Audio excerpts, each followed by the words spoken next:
గారు ఏంటంటే Telugu Desam sir Janasena 1 minute ఒకే అంశం గుర్తు చేస్తాను, ఆపేస్తాను సార్. ఒకే 1 మినిట్. అవినయ్ రెడ్డి, కరుణాకర్ రెడ్డి మాట్లాడే మాటలు చూసేది కాకుండా వాళ్ళు ఎందుకు ఇంత అరాచకాన్ని పాల్పడుతున్నారంటే టీడీఆర్ బాండ్లు 5,000 కోట్ల పైచలు తిరుపతిలో కొనుక్కోవడం.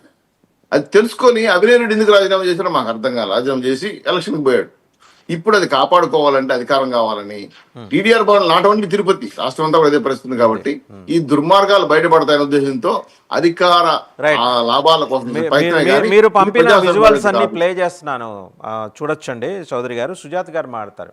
ఇప్పుడు టీడీపీ జనసేనకు చెందిన ఆకు రౌడీలు అంటున్నారు. కరుణాకర్ రెడ్డి గారు కన్వీనియంట్గా మర్చిపోతున్నది ఏంటంటే వాళ్ళ పార్టీ నుంచే వచ్చి మీ పార్టీలో చేరారు, మీరు అది గమనించట్లా. దానివల్ల ఏంటంటే వాస్తవంగా మీకు ఆ కల్చర్ లేదు. నాకు తెలిసి తెలుగుదేశం సంఘం నాకు తెలియదు, కానీ మీకైతే ఆ కల్చర్ లేదు. ఇలా ఆకు రౌడీలని ప్రోత్సహించడం, జనసేన ఎంతో కొంత నిబద్ధతతో కూడిన రాజకీయాలు చేస్తున్నట్టు కనిపిస్తుంది. అట్లీస్ట్ ఎందుకు ఇలా జరిగిందండి ఆ విధ్వంసం? ఆర్ఎన్ శ్రీనివాసులు గారు తరచూ వివాదాలకి గురవుతున్నారు. ఆయన మనం అడ్రస్ చేసేప్పుడు కూడా తడబాటు కొద్దీ వైసీపీ నేతలకు అని మాట్లాడేశారు. ఆ బ్లడ్ ఇంకా వైసీపీ బ్లడ్డే కనిపిస్తోందని చెప్పేసి చాలామంది మీ నాయకులే అంటున్నారండి. సార్, ముందుగా మీకు అలాగే ప్యానెల్లో ఉన్న పెద్దలకి 99 వీక్షకులకు అందరికీ శుభోదయం అండి.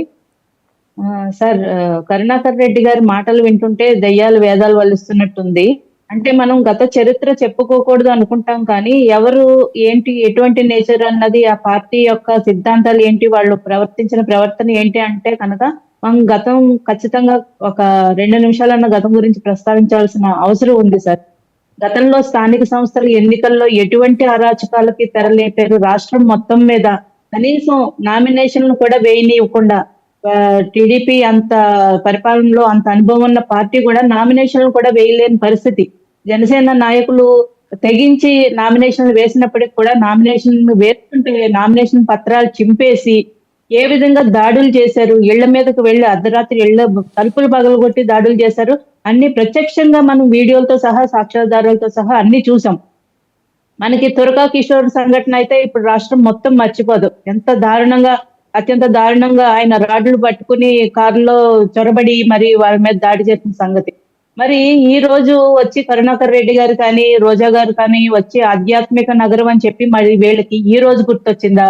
తిరుపతి బై ఎలక్షన్స్ లో బస్సులను పెట్టుకుని పక్క రాష్ట్రాల నుంచి తీసుకుని వచ్చి ఆ ఓటర్లందరినీ ప్రతి బూత్ కి ఒకటే ఓటర్లను తీసుకుని వెళ్ళి వాళ్ళ దగ్గర ఓటర్ కార్డు వాళ్ళ పేరు అడిగితే కనీసం వాళ్ళ పేరు కూడా చెప్పుకోలేని పరిస్థితి, భర్త పేరు తండ్రి పేరు కూడా చెప్పుకోలేని పరిస్థితి.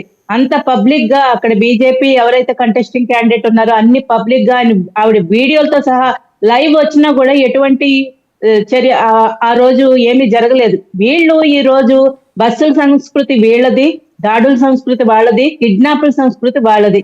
వాళ్ళు వచ్చి ఈ రోజు ఆధ్యాత్మిక నగరం గుర్తొచ్చిందా? తిరుపతిలో ఈ రోజుకి కూడా తిరుపతిలో అరాచకాలు ఆగాలి, ఆధ్యాత్మిక నగరం నిజంగా శాంక్టిటీ నిలబడాలి అంటే ఈ అరాచకాలేనండి, లేకపోతే అన్ని పార్టీల అరాచకాలు, బీజేపీని మినహాయించి మిగిలిన అన్ని పార్టీల అరాచకాలు ఆగాలంటారా? ఏంటి సార్, అర్థం కాలేదు. వైసీపీ అరాచకాలేనా, మిగిలిన పార్టీల అరాచకాలు కూడా ఆగాల?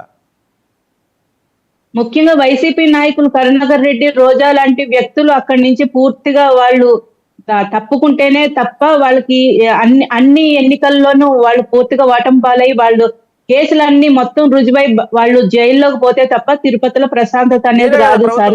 ఇప్పుడు రాష్ట్రం మొత్తం మీద ఎన్నో చోట్ల ఎన్నికలు జరిగినాయి. ఏలూరు, నెల్లూరు, నూజివీడు ఇవంతా జరిగినాయి. ఎక్కడా లేని గొడవ తిరుపతిలో ఎందుకు జరుగుతున్నాయి? తిరుపతిలో మాత్రమే. సుజాత గారు, మీరే ప్రభుత్వంలో ఉన్నారు. 164 మైటీ ఫోర్సు, బ్రూస్లీలు, దారాసింగ్లు చాలామంది ఉన్నారు మీ ప్రభుత్వంలో. అరెస్ట్ చేసి జైల్లో వేసేయండి, ప్రశాంతంగా ఎన్నికలు జరిగేవి కదా, ఎందుకు ఉపేక్షించారు? ఒకటి. రెండోది, తిరుమల తొక్కిసలాట సందర్భంగా ఎస్పీని ట్రాన్స్ఫర్ చేశారు అక్కడి నుంచి. మరి నిన్న కూడా లా అండ్ ఆర్డర్ ఫెయిల్ అయింది కదా, ఇప్పుడు కూడా ఎస్పీని ట్రాన్స్ఫర్ చేస్తారా? ఇంకో కొత్త ఎస్పీని తీసుకొస్తారా?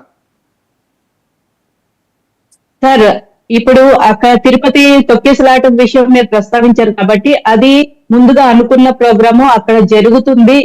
ఈ టికెట్లు పంపిణీ ఏదైతే జరుగుతుందో అన్నది ముందుగా ఆల్రెడీ డిసైడ్ అయిన ప్రోగ్రాము. అది అక్కడ పోలీస్ వ్యవస్థ. అవును సార్, ఒక్క నిమిషం, నేను అక్కడికి వస్తున్నా. పోలీసు వ్యవస్థ ఆల్రెడీ అక్కడ సమన్వయ లోపం జరిగింది కాబట్టి కొంతమంది ప్రాణాలు కోల్పోయారు కాబట్టి ఆ సంఘటన మీద విచారణ జరుగుతుంది.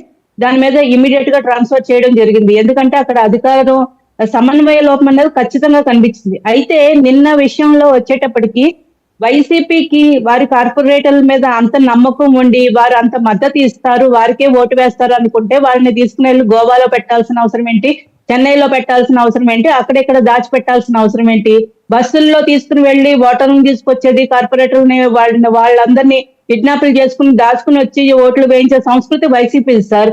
ఈ రోజు అరాచకాలు సృష్టించి ఏదో నేను అది కొత్త కళ్ళు తల్లి అడగట్లేదండి. ప్రజల అది మీదకి ఎలాగో ఒక శ్రీనివాస్ తప్పుడు చౌదరి గారు ఆయన ప్రత్యక్ష సంకేతాలు సాక్షి, చూపించాలని చెప్పి ఆయన వీళ్ళు visuals అన్ని పంపించారు, అవి కూడా రోజా play గాని చేశాం. సుజాత గారు, కరుణాకర్ రెడ్డి గారు కానీ చేస్తున్న సుజాత మాటలు గారు, ప్రజలు ఎవరు నమ్మే సుజాత పరిస్థితులు గారు, లేదు సార్. సుజాత గారు, వైసీపీ ఒక్క కార్పొరేటర్లు నిమిషం కూడా నేను లా అండ్ ఆర్డర్ గురించి మాట్లాడుతున్నానండి.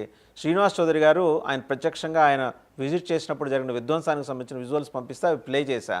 అంటే వైసీపీ వాళ్ళు చేసిన విధ్వంసం. ఇమ్మీడియట్గా ఎస్పీ యాక్షన్ తీసుకోవాలి. ఆయన సమక్షంలోనే జరిగింది. పైగా స్టేషన్లోకి జొరబడి మరీ బెదిరించి దుర్మార్గానికి పాల్పడ్డారు, తెగబడ్డారని విజువల్తో సహా ఆయన చెబుతున్నారు. మరి ఇది చాలదా అక్కడి నుంచి ఎస్పీని ట్రాన్స్ఫర్ చేయడానికి? అది నేను అడుగుతున్నా. మీరు మళ్ళీ రోజా, భూమన కరుణాకర్ రెడ్డి ఇవన్నీ మాట్లాడకండి సార్. ఖచ్చితంగా అక్కడ నిజంగా కనుక అది వాళ్ళు ఆ సంఘటన జరిగిన దాని మీద విచారణ జరిగి ఒకవేళ అవసరం అయితే ట్రాన్స్ఫర్ అంటే ప్రతి దానికి ట్రాన్స్ఫర్ చెయ్యం కదా సార్. నెలకొకసారి అధికారులను ట్రాన్స్ఫర్ చేస్తూ వెళ్ళం కదా. దాని వెనక ఏం జరిగింది అన్నది, ఏం కుట్ర జరిగింది అన్నది 1-2 రోజులు పోతే అంతా బయటకు వస్తుంది. ఈ రోజు వారి మాకు కూటమికి మద్దతుగా ఉన్న కార్పొరేటర్స్ ని బెదిరించడమే కాకుండా వాళ్ళ మీద దాడి చేసి వారి కార్పొరేటర్స్ ని వాళ్లే గాయపరిచి వాళ్ళు వీడియోలు కూడా కొంతమంది పంపించడం జరిగింది. మేము కూటమికి మద్దతుగా ఉన్నామని చెప్పి మమ్మల్ని కిడ్నాప్ చేశారు, మమ్మల్ని గాయపరిచారు, మమ్మల్ని బెదిరించారు, మమ్మల్ని దాచిపెట్టారని. మరి వైసీపీ కార్పొరేటర్లకు మీరు అధికారం ఇవ్వకుండా, వాళ్ళకి కనీసం మైక్ ఇవ్వకుండా, కనీసం మేయర్కే మీరు అక్కడ విలువ ఇవ్వరు. కార్పొరేటర్ సంగతి ఇంకేం చెప్పాలి సార్? ఇప్పుడు సంవత్సరం ఉన్నదానికి ఇంత కూటమి అధికారులు, కూటమి నాయకులు ఇంత చేస్తారని ఎందుకు అనుకుంటారు? ప్రజలు కూడా ఎవరిని నమ్మే పరిస్థితి లేదు. వైసీపీ ఎలాగూ తిరిగి అధికారంలోకి రాదు అని చెప్పి అందరికీ అర్థమైంది సార్. పెద్ద పెద్ద నాయకులే వస్తున్నారు, ఎమ్మెల్యేలు, ఎంపీలుగా పనిచేసిన వాళ్ళే అవును, చాలా పార్టీ పెద్ద మారుతున్నారు, పెద్ద రోజుకొకరు నాయకులు, పార్టీలోంచి భూ వెళ్ళిపోతున్నారు. కబ్జాలు చేస్తున్న కార్పొరేటర్లకి ఖచ్చితంగా వాళ్ళు పార్టీ మారదాం అనుకుంటారు. వాళ్ళని మీరే బలవంతంగా బెదిరించి, మీరే దాడి చేసి, మీరే కిడ్నాప్ చేసి అది కూటమి మీద నెట్టేస్తామంటే అది ఎవరు నమ్మే రైట్. పరిస్థితి ఒకసారి కాదు శ్రీకాంత్ కదా గారి సార్. దగ్గరికి వెళ్దాం. శ్రీకాంత్ గారు, ఈ దౌర్జన్యాలుకి చీఫ్ స్పాన్సరర్ వైఎస్ఆర్సీపీ పార్టీ. మీరే దౌర్జన్యం చేస్తారు, మీరే కిడ్నాప్ చేస్తారు, మీరే అద్దాలు